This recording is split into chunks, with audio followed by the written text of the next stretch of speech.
Let's cross to the UK now and catch up with Sophie Elsworth, News Corp correspondent and, of course, Sky News contributor, live in London. Good to talk to you again, Sophie. There's some big news breaking about King Charles offering a second state visit to Donald Trump. Of course, he got a state visit as president first time around about 6 years ago, 5 or 6 years ago. Tell us how unusual this one would be. Well, Chris, we heard this news overnight here in Britain that the King Charles III has invited President Trump and his wife, First Lady Melania, to London. They will be coming here, Chris, in September, from September 17 to 19. It's his second state visit, which is quite unusual since he has been president. So the first one, obviously, during his first term in office, and the next one coming up in a couple of months. So he will visit here in the UK. He'll be welcomed in Windsor because Buckingham Palace is undergoing significant renovations. But this is really interesting, the timing, Chris, because he won't be able to address the Houses of Parliament because they are conveniently in a break when he's here. Now, whether or not that was deliberate, who knows? But he's not going to get the same audience that French President Emmanuel Macron got when he was here last week. Yeah, I think that's the very interesting part of this story, is that he won't be speaking down there at the House, at the Parliament House. And of course, there would have been,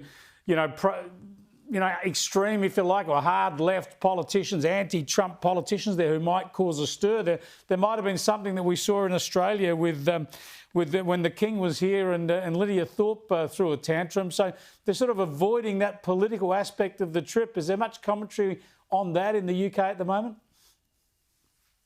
There absolutely is, Chris, because it was very deliberate, I believe, that it was timed so that they avoided this whole potential fallout from him addressing the Houses of Parliament. So they've managed to avoid that with the very particular timing that they've now locked in and that President Trump has confirmed. So there's much chatter about this today on the Talkback Radio here in London.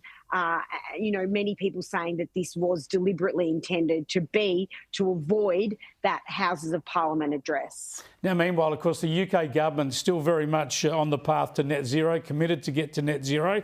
Big expansion of nuclear power to get there because they are rational and sensible, but they're still really pushing and prepared to spend hundreds of billions of pounds to get people into electric cars. Here's the latest from the Transport Secretary. We are committed to achieving net zero by 2050, and we know that the emissions that come from road transport are a very significant amount of our domestic emissions. We have made it clear that we will phase out the sale of petrol and diesel cars that are solely powered by an internal combustion engine by 2030. That just sounds impossible. Is it seen as achievable in the UK, Sophie? Well, the latest numbers, Chris, in June showed that they're falling behind the mandated 28% of EVs that need to be sold. About 1 in 4 vehicles sold here in the UK are EVs.